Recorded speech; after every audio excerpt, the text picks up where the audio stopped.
লাকুম দীনুকুম ওয়ালিয়া দীন। তুমি তোমার ধর্ম নিয়ে চলাফেরা করো। যদি আমারটা তোমার কাছে ভালো মনে হয় আমারটা গ্রহণ করো, যদি ভালো না মনে হয় তুমি তোমার ধর্মের উপরে থাকো। ধর্ম হলো যার যার ধর্ম সে পালন করবে। ধর্মীয় বিধান পালন করতে গিয়ে কোনো প্রকারের বাধা দেওয়া হবে না। কিন্তু ধর্ম সেটা যদি আল্লাহর কাছে গ্রহণযোগ্য না হয়, হাসরের ময়দানে ওই ধর্মকর্মের জন্যে আল্লাহর দরবারে জবাব দেওয়া লাগবে। কথা বলেন ঠিক না ঠিক?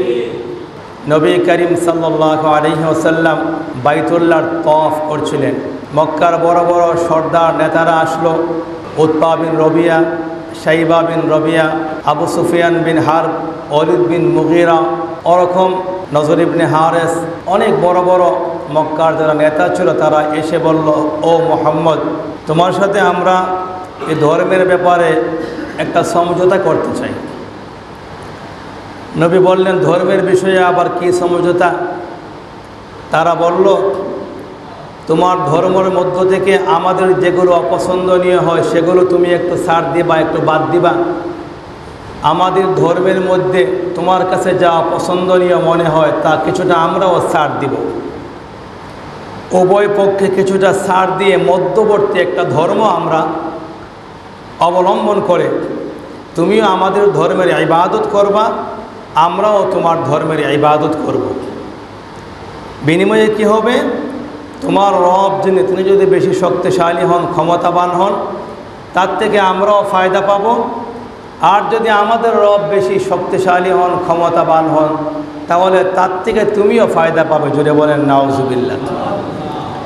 নবী করিম সাল্লাল্লাহু আলাইহি ওয়াসাল্লাম এই মধ্যবর্তী ধর্ম সম্পর্কে জবাব দেওয়ার সময় বলছিলেন, হে মক্কার পত্তলিক মুশরিকরা, তোমরা আমার কাছে যে প্রস্তাব করেছ ধর্মের ব্যাপারে কম্প্রোমাইজ করা, এটার জবাব আমি তোমাদেরকে দিলাম না। এটা আমার মালিকের পক্ষ থেকে কি জবাব আসে তার অপেক্ষায় আমি রইলাম। একবারে লম্বা কথাকে আমি 2-4 মিনিটে গুছিয়ে নিয়ে আসছি, না হলে আলোচনা কবে যে শেষ হবে আল্লাহ তাআলাই ভালো জানেন। নবী করিম সাল্লাল্লাহু আলাইহি ওয়াসাল্লাম যখন অপেক্ষা করতেছিলেন, আল্লাহ রাব্বুল আলামিন এই কাফেরদের সেই মধ্যবর্তী ধর্ম সমঝোতার ধর্মের ব্যাপারে আল্লাহ আসমান থেকে সূরাতুল কাফিরুন নাজিল করলেন। قل يا أيها الكافرون لا أعبد ما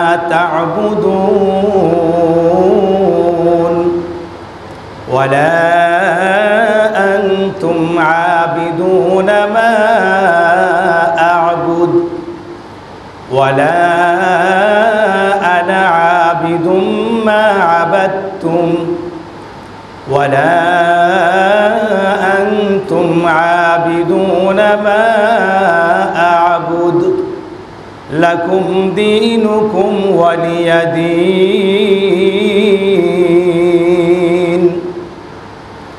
আল্লাহ বলেন, নবী, মক্কার বেঈমান কাফেররা আপনার কাছে মধ্যবর্তী ধর্মের জন্য তারা সমঝোতা করতে চায়, মধ্যবর্তী ধর্ম তারা অবলম্বন করতে চায়। ও নবী, আপনি বেঈমান কাফেরদেরকে কোনো জবাব দেন নাই। নবী, আপনার পক্ষ থেকে কোনো জবাব দেওয়া লাগবেও না। আমি আল্লাহ সূরা কাফিরুন আপনার কাছে নাজিল করে দিলাম। নবী কেবল 2-1টি আয়াত পড়ে আপনি শুনিয়ে দিন। কুল ইয়া আইয়ুহাল কাফিরুন। আল্লাহ বলেন, নবী আপনি ডাক দিয়ে বলুন, ইয়া আইয়ুহাল কাফিরুন, হে মক্কার কাফের সম্প্রদায়, লা আ'বুদু মা তা'বুদুন। ও মক্কার কাফেররা, লা আ'বুদু, আমি ইবাদত করি না, মা তা'বুদুন, তোমরা যে সমস্ত মূর্তিগুলোর পূজা করো, ইবাদত করো, আমি মুহাম্মদ তাদের ইবাদত করি না। জোরে বলেন সুবহানাল্লাহ। ওয়ালা আনতুম আবিদুনা মা আ'বুদ। ও নবী, আপনি 2 নাম্বার 3 নাম্বার আয়াতটাও শুনিয়ে দিন। আপনাদেরকে পরিষ্কার ভাষায় এটাও বলে দিন, তোমরা যার ইবাদত করো আমি তাদের ইবাদত করি না, এমনি করে আমি যার ইবাদত করি তোমরাও কিন্তু তার ইবাদত করো না। কাজেই তোমাদের সাথে আমার সমঝোতা হবে না। তোমরা এক ধর্মের ইবাদত করো আর আমি আরেকটা ধর্মের ইবাদত করি, আমি একজনের ইবাদত করি, তোমরা বহুজনের ইবাদত করো। কাজেই তোমাদের সাথে ধর্ম নিয়ে কোনো সমঝোতা হবে না। ও মক্কার বেঈমান কাফেররা শুনো, লাকুম দীনুকুম ওয়ালিয়া দীন। ধর্ম হলো যার যার, লাকুম দীনুকুম ওয়ালিয়া দীন। তুমি তোমার ধর্ম নিয়ে চলাফেরা করো, যদি আমারটা তোমার কাছে ভালো মনে হয় আমারটা গ্রহণ করো, যদি ভালো না মনে হয় তুমি তোমার ধর্মের উপরে থাকো। ধর্ম হলো যার যার, যার যার ধর্ম সে পালন করবে। ধর্মীয় বিধান পালন করতে গিয়ে কোনো প্রকারের বাধা দেওয়া হবে না। কিন্তু ধর্ম সেটা যদি আল্লাহর কাছে গ্রহণযোগ্য না হয়, হাসরের ময়দানে ওই ধর্মকর্মের জন্যে আল্লাহর দরবারে জবাব দেওয়া লাগবে। কথা বলেন ঠিক না ঠিক? আমার বন্ধুগণ, মক্কার বেঈমান কাফেররা যখন দেখলো আল্লাহ নবীর কাছে মধ্যবর্তী ধর্মের জন্য প্রস্তাব করা হলো, নবীজি মানতে রাজি হলেন না।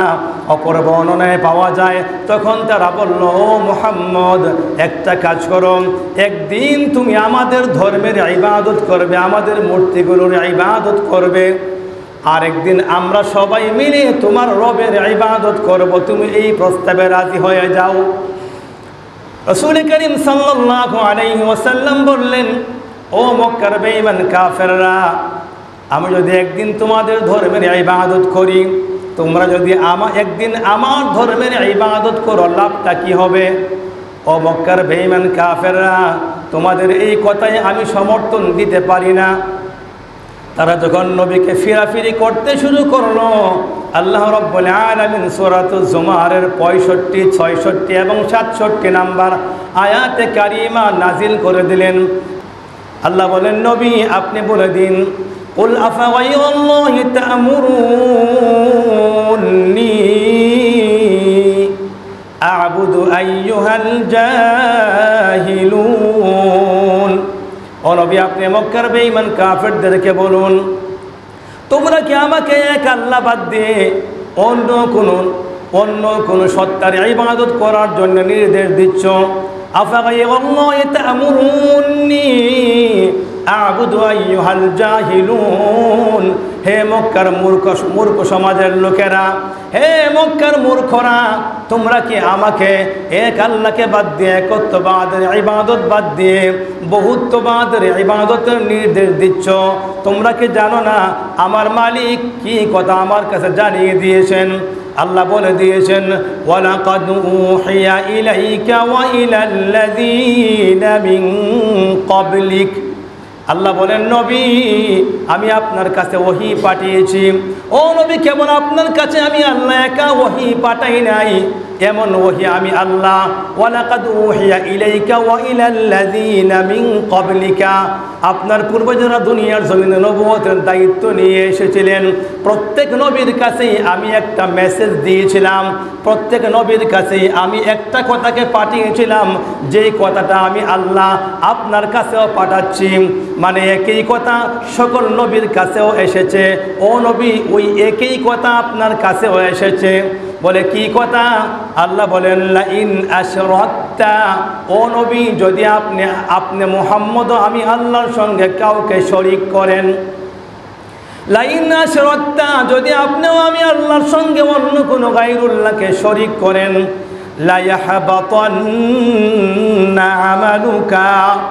আল্লাহ বলেন, নবী লাম তাকে নুনে সকিলা, ওলামায়ে কেরাম বুঝবেন শব্দের ওজনটা আল্লাহর কাছে কত বেশি। আল্লাহ দুইটা তাকিদ দিয়ে বলেন, লা ইয়াহবাতান্না আমালুকা, ও নবী যদি আমি আল্লাহর সঙ্গে অন্য কোনো গায়রুল্লাহকে শরীক করে দেন, তাহলে নবীগণ নিশ্চয়ই আপনার সমস্ত নেক আমল বাতিল হয়ে যাবে। জোরে বলেন সুবহানাল্লাহ। মানে যদি শরিক করেন, শিরিক যদি করেন, যদি মূর্তি পূজা আপনি একদিন করেন এদের কথা মতো, আর একদিন তারা আপনার রবের ইবাদত করে, ওই একদিনের ইবাদত আপনার জন্য কত ক্ষতিকর হবে। লা ইয়াহবাতান্না আমালুকা, নিঃসন্দেহে নিঃসন্দেহে আপনার জিন্দেগির সমস্ত নেক আমল বাতিল হয়ে যাবে।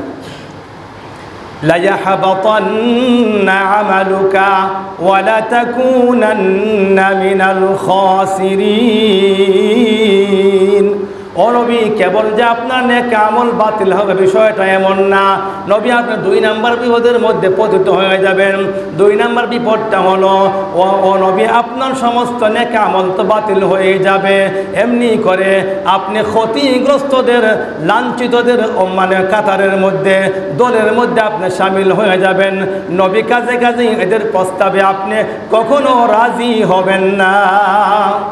তো নবী বললেন, ও মক্কার কাফের, যে বলছো আমাকে একদিন তোমরা আমার রবের ইবাদত করবে আর একদিন তোমাদের মানে মূর্তিগুলোর পূজা আমি করব, অথচ এই একটা কথা তো আল্লাহ আমার কাছেও পাঠাইছেন, পূর্ববর্তী সকল নবীর কাছেও পাঠাইছেন, যদি কেউ একবারের জন্য শিরিক করে তার জিন্দিগির সব আমল বাতিল হয়ে যায়, এমনি করে সে ক্ষতিগ্রস্তদের অন্তর্ভুক্ত হয়ে যায়। কাজে কাজে এটা আমি নবীর পক্ষে কোনো দিন সম্ভব না।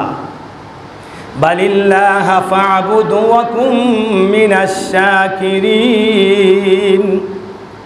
আল্লাহ বলেন, নবী, বালিল্লাহ ফা'বুদ, বরং আপনি এক আল্লাহর ইবাদত করুন, ওয়া কুম মিনাশ শাকিরিন, এবং শুকরিয়া যারা আদায় করছেন ওই শুকরিয়া আদায়কারীদের অন্তর্ভুক্ত আপনি নবী হয়ে যান। তো মক্কার বেঈমান কাফেররা সহজ কথায় বললে তারা আল্লাহ নবীকে একত্ববাদের পথ থেকে ফেরানোর জন্যে বিভিন্ন রকম মানে ধারায়, বিভিন্ন পন্থায় তারা কাজ করেছে। আল্লাহ নবীর সঙ্গে বিভিন্ন সময় প্রলোভন দিয়েছে, বিভিন্ন সময় ভয় প্রদর্শন করেছে, বিভিন্ন সময় আল্লাহ নবীর উপরে অত্যাচার করেছে, বিভিন্ন সময় একের পর এক মানে বাঁকা সোজা পথে পন্থা অবলম্বন করেছে। একদিন আপনি আমাদের ইবাদত করবেন, আমাদের খোদার ইবাদত করবেন, আরেকদিন আমরা আপনার রবের ইবাদত করব, এই প্রস্তাব দিয়েছে।